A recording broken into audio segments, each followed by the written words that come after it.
배웠죠. 죄의 값은 사망이고 하나님의 은사, 선물은 그리스도 예수 안에, 우리 주 안에 있는 영생이 뭐라고요? 생명이라 그랬습니다. 성경 그대로 읽으면 죄의 값은 사망이요 하나님의 은사는 그리스도 예수 우리 주 안에 있는 영생이니라. 자, 이걸 풀어서 말하면 죄의 값은 사망이고 하나님의 은사는, 선물은 그리스도 예수 안에 있는, 우리 주 안에 있는 생명이라 그랬습니다. 예. 우리가 지난 시간에는 로마서 6장이 말하는 구원이 뭐냐, 이거에 대해서 잠깐 다시 한번 복습을 하고 넘어가도록 하겠습니다. 구원이라는 것은 이제 성경적으로 오늘 지난 시간에 로마서 6장 23절의 그 표현으로 말하면은 죄의 값은 사망이요 하나님의 선물은 그리스도 예수 우리 주 안에 있는 생명이라, 이렇게 말씀드렸죠. 그러니까 죄가 뭐냐? 죄라고 하는 것은 사망이에요. 하나님의 은혜는 뭐예요? 생명이에요. 그 대조가 되는 거죠. 사망과 생명, 영생, 대조가 되는 말입니다. 그런데 우리가 죄라고 하면 보통 어떻게 생각하는가 하면은 자꾸만 도덕적이고 윤리적인 이것을 연상하고 있습니다. 나 죄를 짓지 않았는데 왜 나보고 죄인이라 그러지?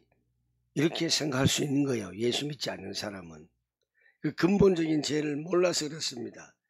예수를 안 믿어도 착하게 살면은 좋은데 천당에 가지 않느냐, 이런 말도 하지만은 죄 가지고는 못 가는데, 성경에서 말하는 죄는 하나님과 분리된 것을 죄라고 합니다. 하나님과 분리되는 것. 그래서 우리가 구원을 받았다, 이것은 하나님과 다시 합해졌다, 하나님과 연결이 되었다, 이 뜻입니다. 그래야 우리가 천국을 가는 것입니다. 그래서 에베소서 4장 17절에 보면은 너희는 세상 사람들, 믿지 않는 세상 사람들 같이 헛되거나 어리석게 못나게 살지를 말아라. 24절에 하나님을 따라서 의와 진리와 거룩함으로 지으심을 받은 새 사람을 입어라, 이렇게 나오고 있습니다. 하나님을 모르고 예수를 믿지 않는, 즉 구원을 받지 않는 사람의 그 상태가 어떤 상태냐? 하나님께로부터 끊어져 있는 자들이고 생명에서 끊어졌다, 이렇게 표현을 합니다. 그래서 죄인이라는 것은 누구와의 관계가 끊어졌다고요? 하나님과의 관계가 끊어져서 생명도 없다는 것을 말합니다. 그래서 요한복음 15장에 포도나무 비유가 나오지 않습니까? 나는 포도나무요, 너희는 뭐라고요? 가지라. 가지가 어디에 붙어 있어야 돼요? 줄기, 포도나무 줄기에 붙어 있어야 된다. 그러면은 줄기에 붙어 있지 않으면은 가지가 떨어져서 마르고 썩어져서 사람들 발에 밟힌다, 이런 예화가 나오죠. 가지가 줄기에서 끊어지면은, 생명이 끊어지면은 부패하는 것. 다시 말해서 우리 사람들이 하나님과 분리되어 있으면은, 이 가지처럼 하나님과 분리되어 있으면 부패하고 우리는 결국 썩어서 소멸될 수밖에 없는 존재다, 이런 뜻입니다.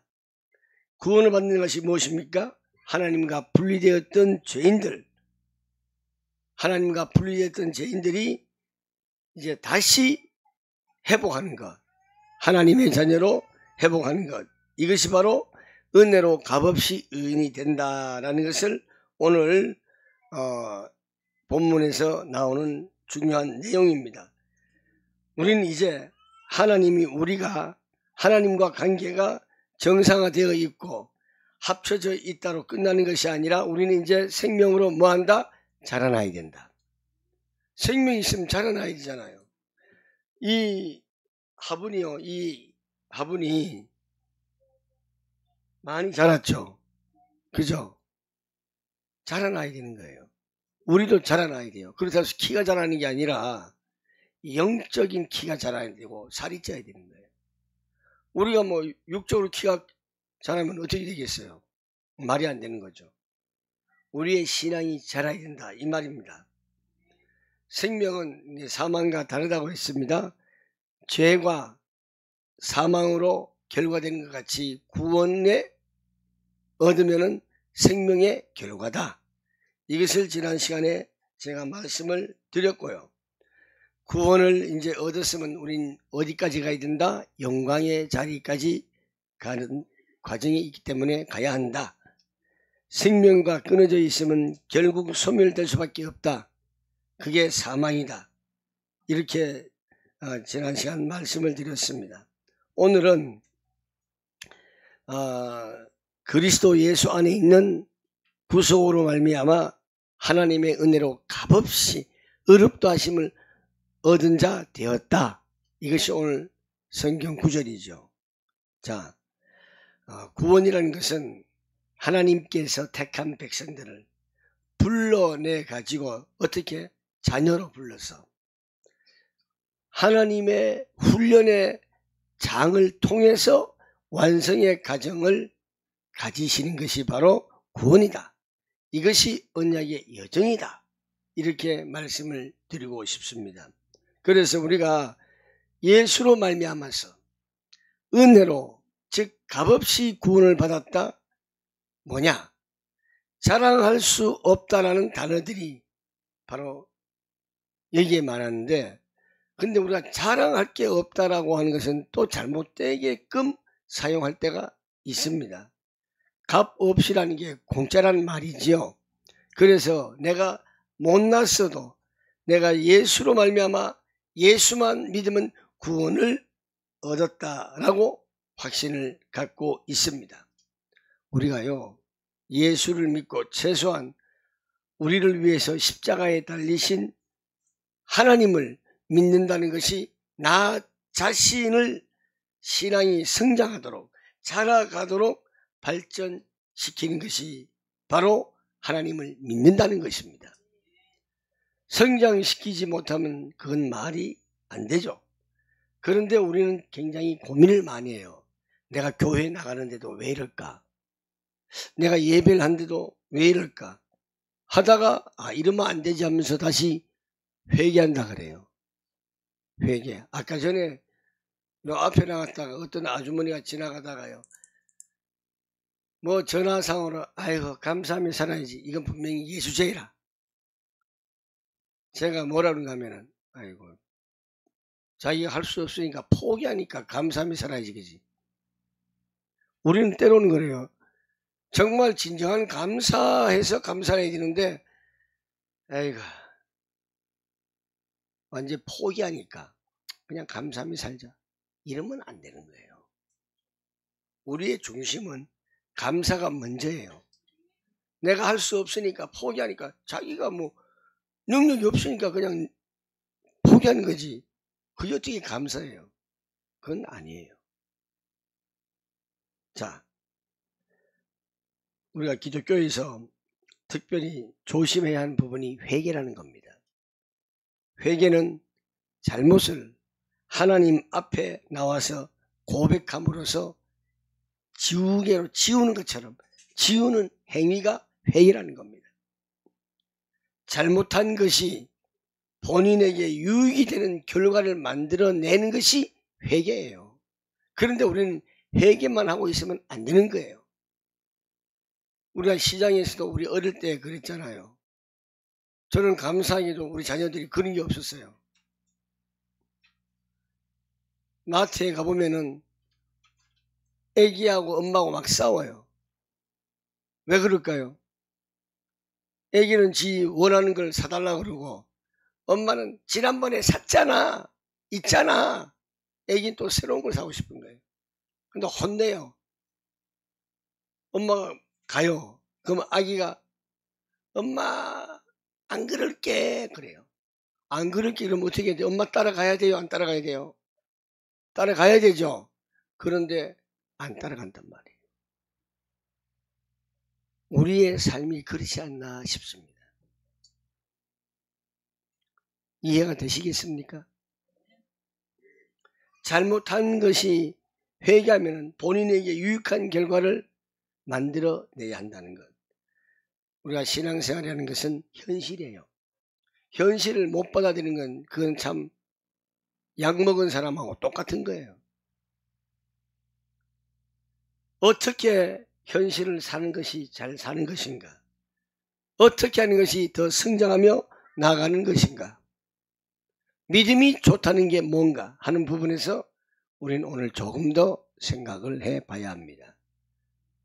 로마서 3장 24절에서 그리스도로 말미암는 은혜의 구원을 얘기해놓고 4장에서는 또 믿음을 설명하기 시작합니다.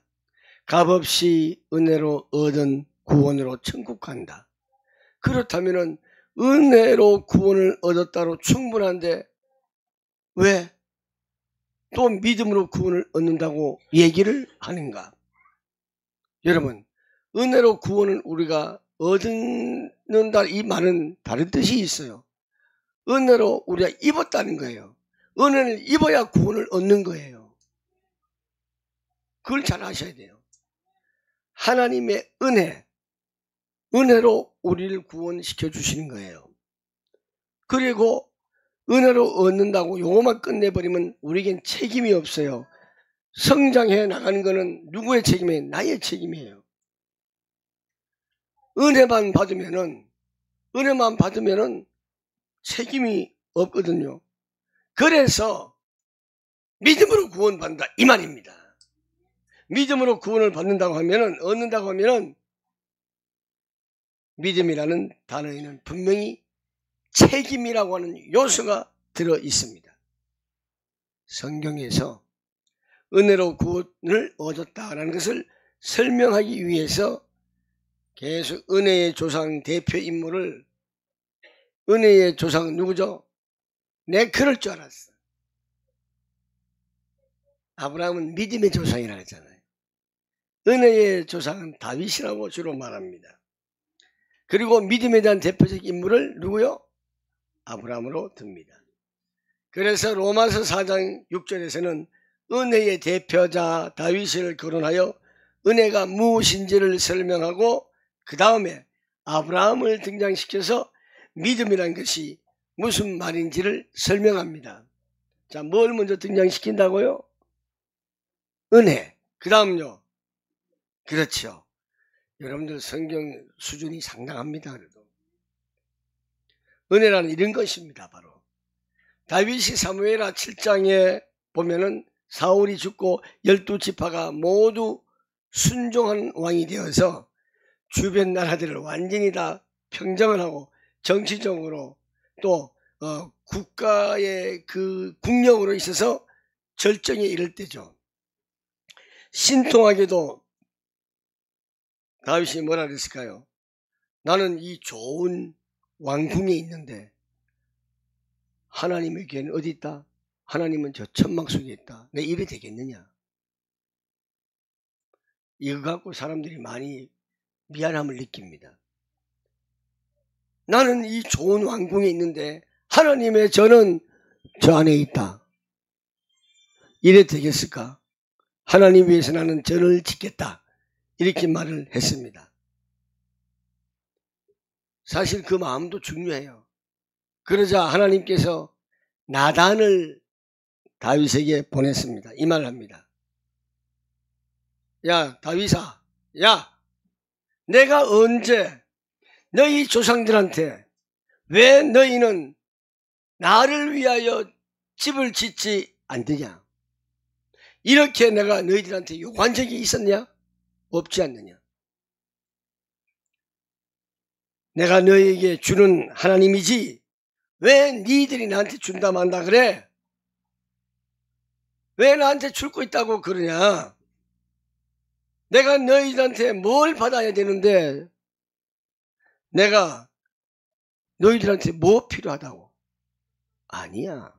너희들한테는 내가 필요한 것을 요구한 적이 없어.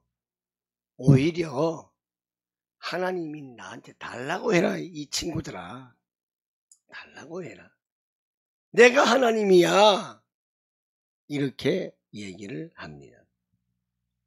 그러고 나서 무슨 약속을 하는가 하면은 하나님도 참 오지랖도 넓으시지. 내가 너의 가문의 왕권을 영원히 줄 것이다. 그리고 내 자식들은 혹시 잘못했을지라도 사울 왕을 쳐낸 것처럼 그렇게 하지 않겠다. 인생 막대기와 사람의 채찍으로 훈계하지만은 절대로 너희들 버리지 않겠다. 하나님 절대로 너를 버리지 않겠다. 이것이 바로 은혜입니다.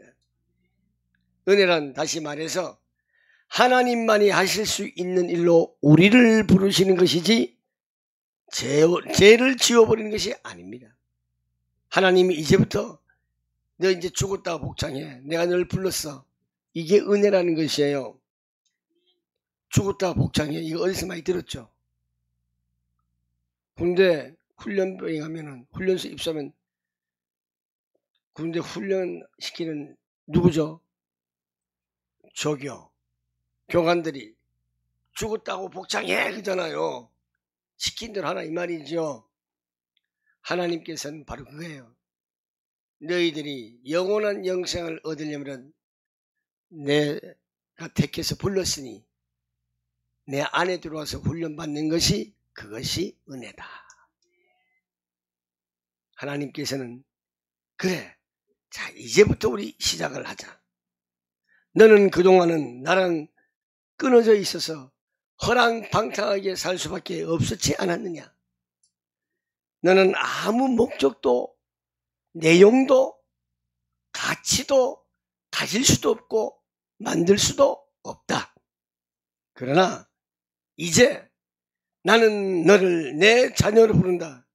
이것이 내 피로 세운 언약이다. 이것이 은혜라는 것이에요. 뭐 설교 듣고 좋은 말 들으면 감동받고 은혜입니다. 그게 은혜가 아닙니다. 그러니 이제부터 하나님인 나랑 같이 가자. 내가 너를 택해서 내 자녀 삼았으니까 나랑 같이 가자. 이것이 하나님의 은혜다. 그러니까 은혜를 받았으니 제 용서를 받아서 지옥 가지 않고 천국 간다. 이렇게 나누는 것은 얼마나 많고 깊은 내용들을 그냥 대충 넘어간다는 것이지요. 예전에 보면은 어린 아이들에게 주는 그 소설일 책이 있어요. 톰 소여의 모험. 들어보지도 못했죠. 그 유명한 소설 톰 소여의 모험. 아동소설이죠.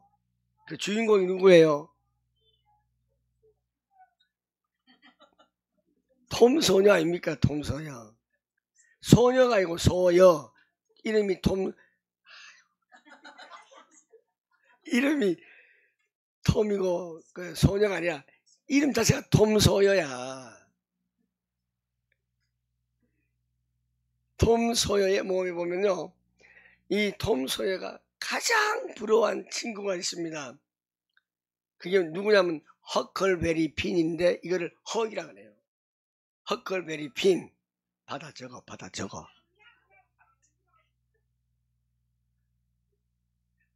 이걸 한자로 허클베리를 헉이라 불러요.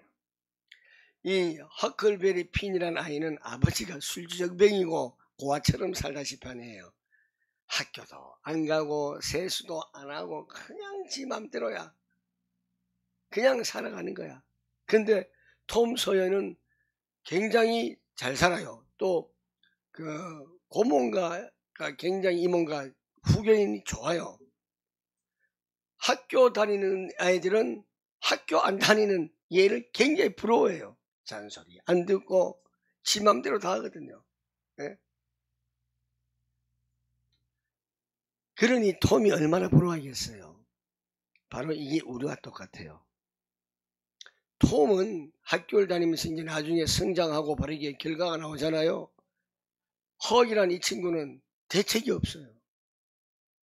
우리가 대책 없는 이 세상의 훈련 고난에 살래요? 아니면은 대책이 있는 하나님의 말씀 속에 있는 언약의 여정의 훈련의 장으로 살래요? 어디에 살겠습니까? 바로 그것을 말씀을 드리는 거예요. 그런데 창세기 보면 12장이에요. 느닷없이 앞에 있었던 얘기와 전혀 맞지 않는 하나님의 명령을 불순종해서 죽을 수밖에 없는 내용이 나오죠. 그러니까 여러분, 예수를 믿으면은 이제부터 나는 죽어도 천국 간다, 이렇게 틀린 말이 아니지만 쉽게 말하지 마시라는 거예요. 쉽게 생각해서는 안 됩니다. 우리는 나는 죽으면 천국 간다, 천국 가는 데 있어서 우리의 언약의 여정, 훈련이 있단 말입니다. 하나님의 말씀에 그 테두리 안에 있어야 된다, 이 말입니다. 사람들은 테두리를 자꾸 벗어나려고 그러죠. 그죠? 그게 테두리 안에 있다는 것이 얼마나 힘든지 몰라요. 자기 중심으로 살면은 그냥 죽었다고 복창하고 따라가면 편해요. 난 하루도 편안할 날이 없다. 하나님의 진정 속에, 인도함 속에 잡혀 있었다. 우리는 이렇게 아셔야 합니다. 여러분, 다음 주에 연결해서 하겠습니다만 마지막으로 한번 예를 들겠습니다. 학교에 다니면은 학교 프로그램에 잡혀 있습니다. 그렇죠? 그런데 학교 프로그램에 잡혀 있는데 이거를 싫어합니다. 모두가. 저도 그래요. 공부하러 갔다가요, 갑자기 강의가 휴강이 돼. 이야, 기분 좋죠. 예? 그런데 기분 좋은데 막상 그 시간에 할 게 없어요. 뭘 해야 될지 몰라. 기분은 좋은데 할 게 없어요. 이것처럼 우리도 그렇습니다. 믿음이 뭐냐? 그래서 창세기 12장 아브라함이 등장하는 거죠. 1장부터 창조가 나오고 3장에서는 타락이 나오고 5장부터 다 죽어나갑니다. 5장에 보면 유명한 족보가 주로 몇 살까지 살았어요? 900세 이상 사는데 다 어떻게 돼요? 죽죠. 그래서 하나님께서 노아 홍수로 싹 쓸어버리고 노아를 다른 또 시조로 해서 후손을 만드는데 그들도 역시 하나님을 반역하고 뭘 쌓았죠? 바벨탑을 쌓았죠. 이 바벨탑을 쌓은 이스라엘 백성들에게 하나님께서 내려오셔서 흩어버리고 공멸을 하려고 했는데 다 죽여버리고 싶지는 않았어요. 12장에 느닷없이 아브라함을 불러냅니다. 그렇게 이렇게 약속합니다. 내가 내게 복을 주겠다. 내가 내게 복을 주겠다. 아브라함 인생에 하나님이 갑자기 내가 내게 복을 주겠다, 너를 복의 근원으로 삼겠다, 이렇게 시작을 하는 겁니다. 12장이에요. 아브라함이 처음 불러낼 때 그 사람이 믿음이 있는 사람도 아니었습니다. 우상 속에 갇혀있던 사람이었습니다. 우상 속에 갇혀있던 사람이 불러냈는데 뭐가 믿음이 있겠습니까? 없습니다. 여러분, 오늘은 시간이 좀 다 하면 너무 오래 갈 것 같아서 어떡할까요? 여기까지만 하겠습니다. 정리합니다. 은혜가 먼저 나오고 뭐가 나온다고요? 믿음이 나온다 그랬죠. 은혜라는 것은 하나님이 우리를 불러내시고 우리와 함께 가는 것, 이것이 은혜다. 설교 말씀 듣고 저 말씀이 내가 감동스러워, 너무너무 감동스러워, 은혜 받았다, 이게 은혜가 아니라 진짜 은혜는 하나님이 나를 불러주셨다, 나를 하나님 자녀로 삼아 주셨다, 나를 하나님의 계획하신 곳까지 나를 함께 이끌고 가신다. 이것이 은혜라는 것입니다. 그래서 이 은혜를 입어서 믿음으로 구원을 얻는다. 이게 은혜와 구원입니다. 이해가 되시겠습니까? 안 되시면 톡으로 저한테 연락 주세요. 오늘 이 말씀을 못 알아들으면 대단한 수준들입니다. 예. 자, 우리 소진 간사님, 자, 질문합니다. 은혜란 뭐라고요? 네, 이게 답이에요. 말을 불러주신 것. 나중에 이 은혜에 대한 구체적인 것에 대해서 제가 또 가도록 하겠습니다. 오늘 은혜와 구원인데 오늘은 여기까지 하고 다음 시간에 은혜와 구원 또 은혜에 대한 조금 서론적인 후반으로 가도록 하겠습니다. 끝내겠습니다. 기도하겠습니다. 하나님 감사합니다. 하나님께서 저희들에게 은혜를 입혀 주셔서 믿음으로 구원받을 수 있는 복된 자리로 인도하여 주심을 감사합니다. 하나님의 은혜는 우리를 하나님 자녀로 삼아주시고 하나님과 함께 가는 그 삶이 은혜라고 오늘 말씀을 하셨습니다. 은혜로 값없이 우리에게 구원을 주심을 감사합니다. 우리가 더욱더 이 은혜에 감사해서 하나님 훈련 도장 안에 살아갈 수 있는 언약의 여정의 길을 걷게 하옵소서. 예수님의 이름으로 기도하옵나이다. 아멘.